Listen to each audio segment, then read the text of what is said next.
Olá, tudo bem? Meu nome é Laís e eu vou conversar um pouco com vocês sobre redação, mais especificamente sobre o eixo temático de saúde, um assunto que está tão em alta agora. Bom, a câmera tá aqui, eu tenho que olhar para cá. De início, eu gostaria de tratar com vocês sobre um panorama geral do que é saúde e também alguns repertórios coringas que podem ser utilizados em vários subtemas dentro desse eixo, em vários recortes temáticos. Bom, de início, o que é saúde? A OMS, a Organização Mundial de Saúde, define saúde como sendo o estado de completo bem-estar social, físico e mental, não apenas a ausência de doenças e infecções. Portanto, o trabalho da OMS vai estar centrado não apenas no combate às epidemias, mas também na busca e na luta por igualdade de gênero, no combate a uma má alimentação, na luta pela promoção da saúde mental dos povos, ou seja, envolve muitas esferas, é muito abrangente. E eu achei muito interessante os princípios que estão escritos na Constituição da OMS. Você pode ter acesso a essa Constituição na íntegra, pesquisando na internet. Em uma rápida busca você tem acesso a toda a Constituição. Agora eu elenquei 4 princípios que eu achei muito interessante. O primeiro princípio: gozar do melhor estado de saúde possível é direito de todo ser humano, independente da sua raça, independente do seu posicionamento político, independente da sua religiosidade, independente da sua condição socioeconômica. É direito de todo ser humano estar no seu melhor estado de saúde possível. E outro princípio: a saúde dos povos é fundamental para a manutenção da paz e da segurança desses povos e depende de uma estreita cooperação entre indivíduos e o Estado. E eu acho muito interessante esse princípio porque aí você já abre espaço para argumentar sobre a importância de uma corresponsabilidade entre esses agentes, entre os indivíduos, que se refere à sociedade civil, e o Estado, ou seja, os governos. E aí já abre caminhos também para a sua futura proposta de intervenção, e isso a gente sabe que pode ser aproveitado em qualquer recorte temático, quando, bem encaixado. Enfim, outro princípio: uma sociedade bem esclarecida, que tem conhecimento e que tem participação ativa é fundamental para a melhoria do estado de saúde. E outro princípio é que o governo ele tem grande responsabilidade sobre a saúde de seus povos, portanto, cabe a ele tomar medidas sanitárias e medidas sociais que busquem a garantia desse direito. Basicamente é isso. E outro repertório que eu acho também muito forte para ser utilizado é a Declaração Universal dos Direitos Humanos. O que diz a Declaração Universal dos Direitos Humanos? A gente sabe que ela foi escrita e lançada em 1948 e ela já dispõe no seu artigo 25 que todo ser humano ele deve ter garantido um padrão de vida que assegure a si e assegure à sua família o direito à saúde e o direito ao bem-estar. E o que envolve esse bem-estar? O bem-estar envolve um acesso à habitação, o acesso a vestuário, acesso a serviços sociais indispensáveis e cuidados médicos. Bom, agora esses repertórios que eu elenquei, OMS, Declaração Universal, são repertórios mais abrangentes. Trazendo para o contexto brasileiro, o que a gente pode destacar? Podemos destacar 2 coisas que caminham juntas, que é a Constituição brasileira e o Sistema Único de Saúde. Nós sabemos que o direito à saúde no Brasil foi conquistado com o movimento da reforma sanitária e foi instituído e garantido a partir da Constituição Federal de 1988, que dispõe no seu artigo 196 que saúde é um direito de todos e dever do Estado, e que deve ser garantido mediante políticas públicas, políticas sociais e econômicas que busquem impedir, controlar doenças, impedir os agravos de doenças e também que visem um acesso universal e igualitário à saúde. E essa saúde ela envolve um tripé que é prevenção, proteção e recuperação. Ah, preciso falar todo o artigo? Não, você pode aproveitar esse artigo que eu acho que é algo muito válido na sua redação, porque você dá um bom embasamento teórico, um embasamento que é constitucional e, consequentemente, é um forte argumento de poder. mas você não precisa citar ele completo, você pode citar o início. De acordo com a Constituição Brasileira, no seu artigo 196, saúde é um direito de todos e dever do Estado. E bom, todos esses repertórios que eu falei, tanto mais universais, abrangentes, como do contexto brasileiro, podem ser aproveitados em vários recortes temáticos, como, por exemplo, a automedicação e o perigo da automedicação, quando a gente fala também da importância da vacinação e uma diminuição da adesão ao Programa de Imunização Nacional e, consequentemente, a volta de doenças erradicadas no Brasil, você também pode abordar esses repertórios. Quando a gente fala, por exemplo, de saúde mental do povo brasileiro em tempos de pandemia, você também pode aproveitar desses argumentos. E também quando a gente fala da importância da saúde pública e dos desafios da saúde pública no Brasil. E é justamente sobre esse último recorte temático que a gente vai falar agora, que a gente vai se aprofundar. Bom, quando a gente fala de saúde pública, quando a gente fala de SUS, o que a gente lembra? É importante que vocês se questionem um pouco. A gente sabe que muitas pessoas elas não têm essa sensação, esse sentimento de pertencimento com o Sistema Único de Saúde. Acreditam algumas que não usam o Sistema Único de Saúde, mas isso se deve muitas vezes por um desconhecimento da atuação do SUS. O SUS atua em muitas áreas, desde do teste, como que eu posso chamar? Da verificação de qualidade da água que você bebe na sua casa todos os dias, até cirurgias de alta complexidade, transplantes, cirurgias reparadoras, cirurgias de trocas de sexo, tratamentos de AIDS, de STs, vacinação, ou seja, o SUS tem uma atuação muito ampla e é importante que a gente reconheça essa atuação e que a gente valorize cada vez mais esse sistema. Bom, outra coisa que eu gostaria de trazer para vocês é de uma matéria que foi publicada na revista do Conselho Nacional de Secretarias Municipais de Saúde e que afirma que dos países com mais de 200 milhões de habitantes, o Brasil é o único que conta com um serviço gratuito, com um serviço de saúde gratuito e de forma universal.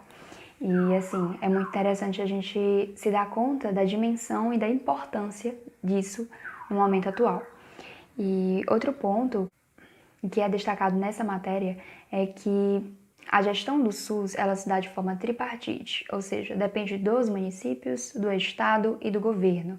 E chegou-se à conclusão e a participação do governo federal tem diminuído cada vez mais, gerando uma saturação dos cofres públicos municipais, um peso para os cofres públicos municipais cada vez maior, porque tem um pouco investimento também federal em cima desse sistema. Enfim, mas apesar desse subfinanciamento, o SUS ele impacta a vida de milhões de brasileiros e permite cuidados para milhões de brasileiros de regiões das mais afastadas às mais urbanizadas. E uma sugestão que eu dou são os webdocs produzidos pelo Conselho Nacional de Secretarias Municipais de Saúde, que você pode encontrar no YouTube da Conascens. E é só você escrever Brasil, aqui tem SUS. E você vai ter acesso a alguns vídeos que mostram experiências exitosas dessas secretarias municipais em várias regiões, o impacto dessas equipes de saúde e de um sistema único e universal na vida de milhões de brasileiros. E o quão satisfatório e importante é valorizar esse sistema. A gente percebe que esse subfinanciamento é um dos principais desafios, porque com esse subfinanciamento, com essa falta de verbas, acaba gerando uma série de outros problemas, como uma superlotação, como falta de leitos, como uma demanda tão grande, mas sem atendimento suficiente, ou demora para exames, ou demora para consultas. E, além de tudo isso, a gente sabe que também há uma concentração de médicos nas capitais em relação aos interiores dos estados. Mas ainda falando do subfinanciamento e do investimento do governo nesse sistema, é importante a gente destacar alguns dados, e eu vou pegar uma colinha aqui para falar os dados certinhos para vocês. De acordo com essa pesquisa do IBGE, publicado em 2017, do total de despesas com saúde, 354,6 bilhões, ou seja, o equivalente a 5,4% do PIB, foram gastos de consumo das famílias e instituições sem fins lucrativos, enquanto que 253,7 bilhões, ou seja, 3,9% do PIB, foi gasto em saúde pelo governo. Isso quer dizer que a fatia do gasto das famílias em saúde é maior do que o investimento que o governo faz em saúde, ou seja, que o brasileiro ele gasta mais com saúde privada do que o governo investe em saúde pública. Que coisa, né?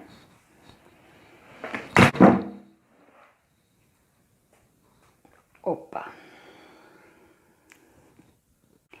Além disso, tem também uma matéria publicada no Conselho Regional de Medicina do Distrito Federal que fala sobre um outro desafio que eu já destaquei anteriormente, que foi a concentração de médicos nas capitais.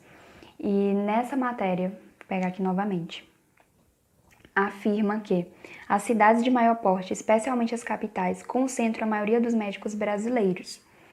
No Nordeste, a distorção se confirma. Em algumas capitais da região, há forte concentração de médicos por habitante, como ocorre em Recife, com 6,27 médicos por 1.000 habitantes, João Pessoa com 5,22 e Aracaju com 4,95 médicos por 1.000 habitantes. Só que agora vamos comparar essas capitais com o índice dos seus estados.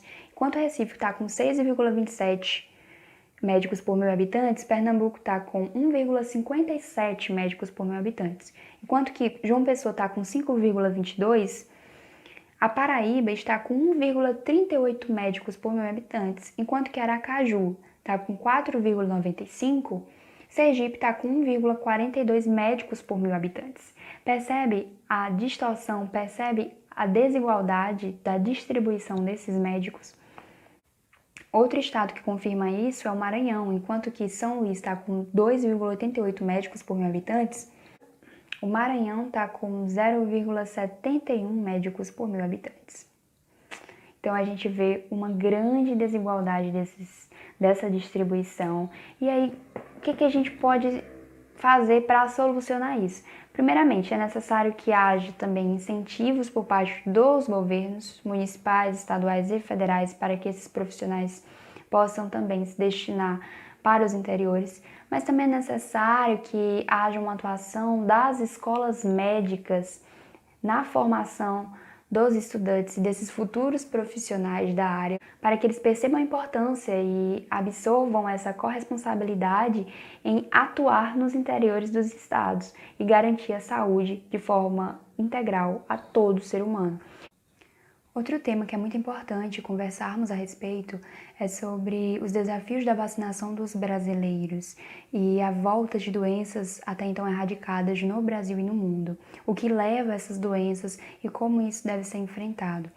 E bom, a gente sabe que houve uma volta dessas doenças e a gente pode destacar uma matéria que foi publicada no site do Governo Federal, do Ministério da Saúde, que mostra uma pesquisa do IBGE. E essa matéria ela foi publicada em 2019 e mostra que houve um crescimento no Brasil de 18% dos casos de sarampo. E aí a gente se pergunta de onde vem esse crescimento, por que ocorreu esse crescimento. E sabemos que muito está relacionado com o movimento anti-vacina e com a disseminação de fake news sobre vacina nas redes sociais. Mas antes da gente adentrar um pouco mais nesse contexto de movimento anti-vacina e fake news, eu gostaria que a gente pensasse um pouco na história. Quando a gente pensa vacina e história do Brasil, o que vem à nossa cabeça? Revolta da vacina, que ocorreu em 1904. A gente sabe que em 1904 foi um ano de grande instabilidade no Rio de Janeiro. O Rio de Janeiro já era a capital do Brasil, só que estava vivendo muitos surtos de epidemias. E aí nós tivemos governantes que tomaram medidas que era para higienizar a cidade. Então houve derrubadas de cortiços e esse movimento ficou conhecido como bota abaixo, porque literalmente botava abaixo, ou seja, já tinha um clima de grande instabilidade. E aí, somado a isso, no final de 1904, foi instituído a lei de vacinação obrigatória contra a varíola. E assim, o governo ele não passou nenhum tipo de informação para as pessoas não estavam bem informadas sobre aquilo, e também os agentes eles entravam nas casas das pessoas de forma violenta, de forma truculenta, e isso gerou muita resistência e deu início à revolta da vacina. Houve a revogação dessa lei e, cronologicamente, eu vou destacar alguns pontos para vocês aqui. Em 1961, nós tivemos o início da produção no Brasil da vacina contra a varíola e a realização das primeiras campanhas com a vacina oral contra a poliomielite. Em 66, nós tivemos o início da campanha de erradicação da varíola. Em 71, a implantação do Plano Nacional de Controle da Poliomielite. E sobre a poliomielite, eu indico um documentário que é Como essa vacina mudou o mundo, a vacina que mudou o mundo. E em 1973, nós tivemos a certificação internacional da erradicação da varíola no Brasil, instituição também do Programa Nacional de Imunizações. Só que nem tudo são flores nesse caminho. A gente sabe que em 1998 nós tivemos a publicação de um artigo em uma revista renomada, e nesse artigo o cientista da época relacionava o autismo à vacina da tríplice viral, que é a vacina que previne e que protege contra sarampo, cachumba e rubéola. E fazia essa associação. Só que depois se descobriu que essa pesquisa e esse artigo não era válida, era muito ruim, digamos. Porque a amostra era pequena. Descobriu também que dos pacientes que participaram da pesquisa, alguns não tinham autismo. E além disso, o cara que escreveu estava envolvido com advogados que estavam em causas que envolviam vacinas, ou seja, muitos interesses por trás. Então, isso foi derrubado, a revista se retratou, retirou o artigo, mas isso foi considerado o estopim do movimento anti-vacina, e foi a partir daí que cresceu esse movimento no mundo e, consequentemente, no Brasil. E aí a gente tem a disseminação de fake news sobre vacinas nas redes sociais, e nós sabemos que a melhor forma de se combater essas fake news é consciência, é mostrando à população a ciência, é você ter uma maior ligação do conhecimento que é produzido nas universidades e do conhecimento científico com a população, tornar isso mais acessível, a informação sobre o que é vacina, como ela vai agir, qual a importância, e veicular isso tanto nas mídias digitais como também nas mídias televisivas, para que haja uma percepção das pessoas cada vez mais aguçada sobre a importância dessa vacina e também sobre a sua corresponsabilidade na saúde coletiva. Porque, de acordo com o Ministério da Saúde, para uma vacina ter efeito é preciso que haja uma cobertura vacinal de pelo menos 95% do público-alvo. Ou seja, é necessário que as pessoas, a minha saúde, quer dizer, a saúde do outro vai depender também da minha decisão em vacinar ou não. Por isso, é fundamental a informação. E para a construção de uma proposta de intervenção sobre esse tema, é fundamental a gente pensar em uma conversa maior entre o conhecimento científico e a sociedade. E isso se dá como? Através de uma verdadeira educação sobre a vacina. E a gente lembra até de Paulo Freire, que fala que se a educação sozinha não transforma a sociedade, sem ela tampouco a sociedade muda. Então, é fundamental que essa educação ela abranja várias esferas, dentre elas a esfera de saúde, e dentro dessa esfera de saúde a importância da vacinação. E outro ponto que a gente pode destacar é que esse ensino e essa educação sobre a vacina vai envolver várias disciplinas, tem uma grande interdisciplinaridade. Pode envolver desde a aula de biologia, sobre o que é vacina, entender todos os mecanismos, assim como as aulas de humanidades, as aulas de história, entender fatos históricos marcantes, entender a presença de grandes epidemias, como que elas foram resolvidas. E, enfim, a partir desse conhecimento integrado entre as disciplinas, nas instituições escolares, possibilitar essa educação à sociedade para que cada vez mais cedo ela desenvolva o seu senso e a sua consciência de responsabilidade, tanto em relação à sua saúde quanto à saúde coletiva. E eu espero ter ajudado vocês com esse vídeo.